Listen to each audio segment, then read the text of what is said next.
ময়মনসিংহের ভালুকায় বিদেশি ফল রামবুটান ও লঙ্গান চাষ করে সফলতার নতুন দৃষ্টান্ত গড়েছে দুই কৃষি উদ্যোক্তা।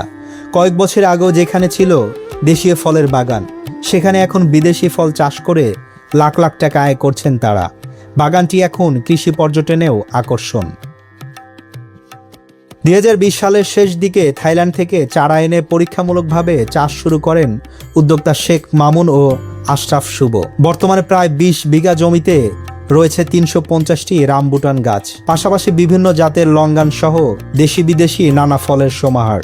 এবছরও আলহামদুলিল্লাহ আমাদের বাগানে ফলন ভালোই হয়েছে, তবে এবার ফলন আরও বেশি হতো, কিন্তু যে সময় এটা ফুল আসার সময় ওই সময় প্রবল বৃষ্টি ছিল।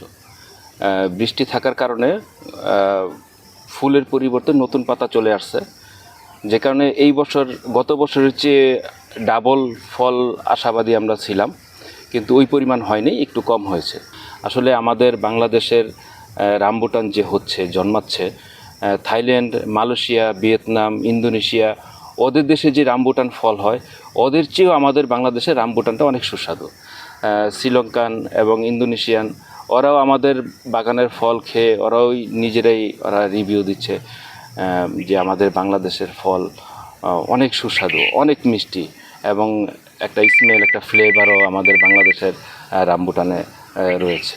বাংলাদেশের আবহাওয়ায় কোন জাতের লঙ্গান সবচেয়ে ভালো ফলন দেয় তা নিয়ে কাজ করছেন উদ্যোক্তারা। প্রতিদিনই দেশের বিভিন্ন প্রান্ত থেকে মানুষ বাগান দেখতে, ফল কিনতে এবং চারা সংগ্রহ করতে আসছেন। আমাদের বেশ কয়েকটা জাতের লঙ্গান আছে, তার মধ্যে উল্লেখযোগ্য হচ্ছে ফোর সিজন আছে, আমাদের কোহেলা আছে, রুবি লঙ্গান আছে, আমাদের হোয়াইট লঙ্গান আছে, পিংপং আছে, আর তারপর হচ্ছে ডায়মন্ড লিভার আছে।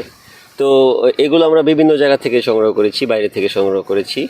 আমরা এগুলো সংগ্রহ করার মেইন উদ্দেশ্যটা হচ্ছে ফার্স্ট অফ অল আমরা নিজের এক্সপেরিমেন্ট করে দেখি যে কোন জাতটা ভালো, বাংলাদেশের ওয়েদারের সাথে কোনটা খাপ খায় বেশি, কোনটার ফলন হয় বেশি, কোনটার সুস্বাদু বেশি। তারপর হচ্ছে আমরা এগুলো বাজারজাত করি। তো আলহামদুলিল্লাহ আমাদের এখানে সবগুলো ভ্যারিয়েন্টই আছে এবং সবগুলোরই ভালো ফল আসতেছে আলহামদুলিল্লাহ। লঙ্গানের একটা প্রবলেম হয়, কিছুগুলো খুব ছোট হয়, আর এটার এরিলটা খুব কম হয়, বিচিটা বড় হয়। তো ওইগুলো নিয়ে আমরা একটু কাজ করার চেষ্টা করতেছি, যেগুলোর এরিলটা একটু বেশি হবে প্লাস সুস্বাদু হবে। ইনশাল্লাহ আমরা খুব শীঘ্রই ভালো একটা রেজাল্ট পাবো। কৃষি বিভাগের মতে রামবুটান ও লঙ্গান বাংলাদেশের আবহাওয়ায় ভালোভাবে মানিয়ে নিয়েছে। উচ্চ মূল্য, ভালো ফলনের কারণে এই দুই ফলের বাণিজ্যিক চাষের সম্ভাবনা উজ্জ্বল। এটা আসলে বিদেশি ফল হওয়ায় ফলের আকার আকৃতি, ফলের সৌন্দর্য, ফলের স্বাদ সব দিক থেকে এটা অতুলনীয় হওয়াতে তো এটার বাজার মূল্য অনেক বেশি, মানুষের আগ্রহ বেশি ফলটার প্রতি। তো দেখে প্রথমে আসে যে এত সুন্দর একটা ফল, দেখে আসলে খেয়ে কেমন লাগে। খাওয়ার পর যখন দেখে এটা স্বাদটা আসলে অতুলনীয়, তখন প্রত্যেকেই চায় যে আমি একটা গাছ লাগাই।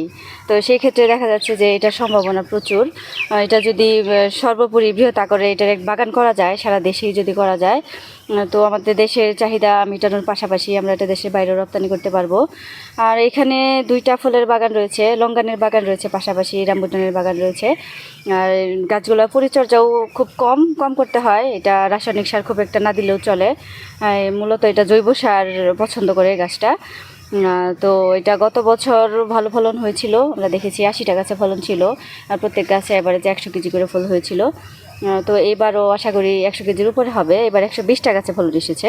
ভালুকার এই বাগান প্রমাণ করছে সঠিক পরিকল্পনা, ধৈর্য এবং নতুন কিছু করার সাহস থাকলে বাংলাদেশের মাটিতেও বিদেশি ফলের সফল চাষ সম্ভব। আর সেই সম্ভাবনায় গল্প ছড়িয়ে পড়ছে দেশের এক প্রান্ত থেকে আরেক প্রান্তে। ময়মনসিংহ তোফায়েল আহমেদের পাঠানো তথ্যে এহসানুল হক, বার্তা 24।